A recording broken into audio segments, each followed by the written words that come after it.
día de ayer, entre los datos que mencionó el presidente de la República en su informe con motivo del segundo aniversario de su llegada a la presidencia, dijo que se había dado un ahorro en estos 2 años de 1.3 billones de pesos.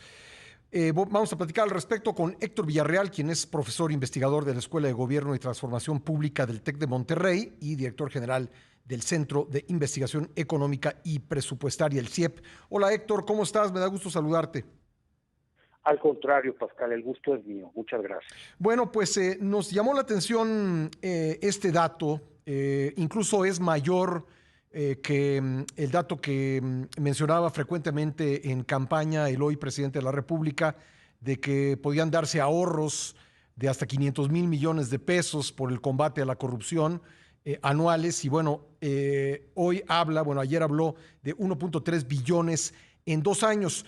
Yo quisiera preguntarte, porque sé que tú revisas las finanzas públicas de forma muy acuciosa, muy detallada, si en algún lado aparece algo como esta cantidad de dinero por concepto de ahorros del gobierno.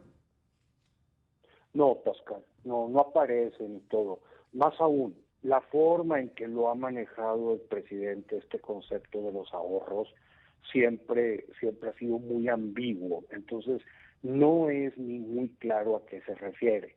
Pero si nos acotamos a la idea de un ahorro en gastos y contratos, que fue una de las cosas que dijo ayer, de 1.3 billones de pesos, no está documentado en ningún lado, y más aún, si me permites argumentar, es imposible. Te voy a decir por qué.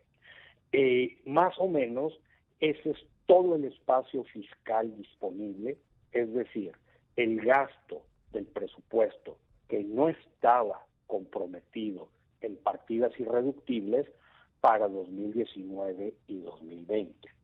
Entonces, ahorrártelo no es posible. Querría decir, perdón que te interrumpa, Héctor, querría decir que el gobierno no estaría gastando nada dentro de ese espacio fiscal disponible, es decir, todo lo demás está comprometido, no hubiera gastado nada.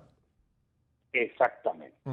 Realmente, si se pudiera hablar de un ahorro, y esto es muy entre comillas, pudiéramos decir, ¿sabes qué? Lo que hubo por la reducción de sueldos a funcionarios, y más ahora que se vino la crisis, recordarás todas estas reducciones en los capítulos 2000 y 3000, que son las subcontrataciones y los servicios del gobierno.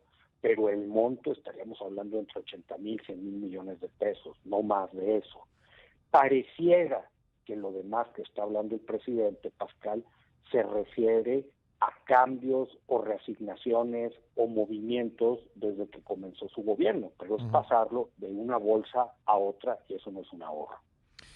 Sí, y bueno, lo que sí me parece muy interesante que nos digas es que pues eso es lo que puede gastar el gobierno. ¿Podrías ayudarnos a hacer esas cuentas? Es decir, digamos, de lo disponible, de los ingresos públicos disponibles rápidamente en grandes rubros, ¿cómo se gasta para que quede ese 1.3 billones de gasto de espacio fiscal disponible?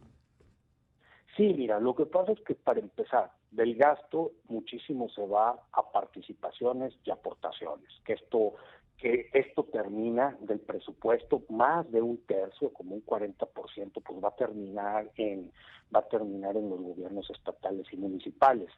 Después hay que descontar, y esto también es importante, todo el servicio de deuda y el rubro que ha puesto en jaque a este gobierno, pero que no es un problema actual. Lleva varios años con mucha inercia, pero en los últimos años está desbocado, que es el gasto en pensiones. Ya lo hemos platicado tú y yo con Ángel en más de una ocasión, pero, por ejemplo, para ponerlo en contexto, del 2021, el gobierno espera gastar toda la recaudación por IVA y le falta un punto del PIB. En pensiones. En puro pensiones, incluyendo la no contributiva. Entonces, muchos de estos reacomodos que se han tenido que hacer en el gobierno actual, pues en parte es para pagar pensiones y en otra parte para pagar servicio de deuda. Insisto, no son ahorros.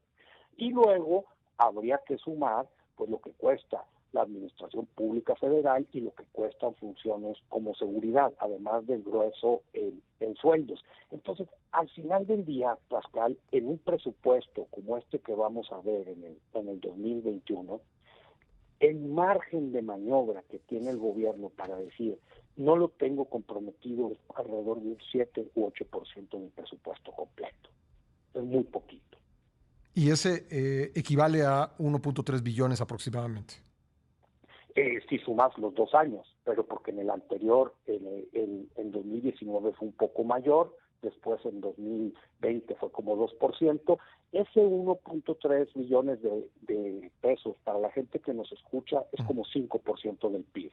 Uh-huh. El espacio disponible en 2019 fue 3% del PIB, en 2020 fue 2% del PIB, probablemente ahora en 2021 sea todavía más pequeño. Ya. Ya, digamos, si tomaras en cuenta que él habló de 2 años, 1.3 billones entre 2 son 650,000 millones de pesos, ¿eso cuánto corresponde, digamos, en términos del presupuesto?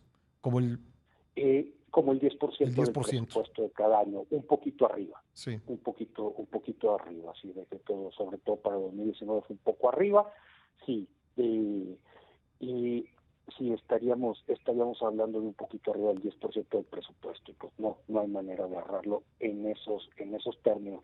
Hay otras cosas, luego el presidente que ahí sí se empezó, él habló por ejemplo de el aumento de recaudación, es correcto, como quiera, sí, por puras mejoras en la administración tributaria, hay como 300,000 millones de pesos que se sumaron en esos 2 años, que nos cayeron ahora sí que como oxígeno puro, dados todos estos problemas de gasto. También hay otro tema, pero luego se vuelve muy confuso cuando lo metes en la misma ensalada, que pues son todos los fideicomisos que se han vendido y los fondos de estabilización que ya no se tienen y todo, pero me imagino que eso el presidente no lo considera como parte de los ahorros. Es un gasto que se está realizando para evitar endeudamiento. ¿Que serían otros 300,000 millones más o menos?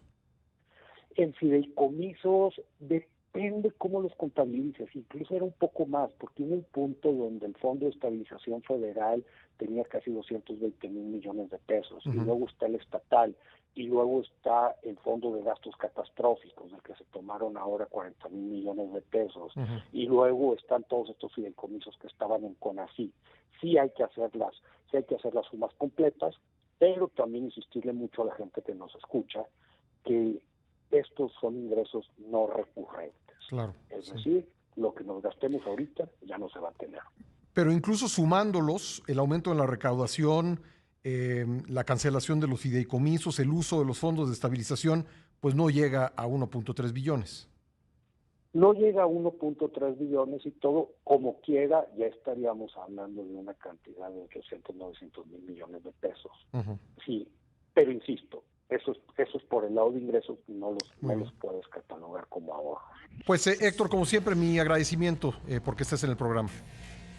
Al contrario, Pascal, muchas gracias y saludos y bueno, estamos pendientes. Un abrazo.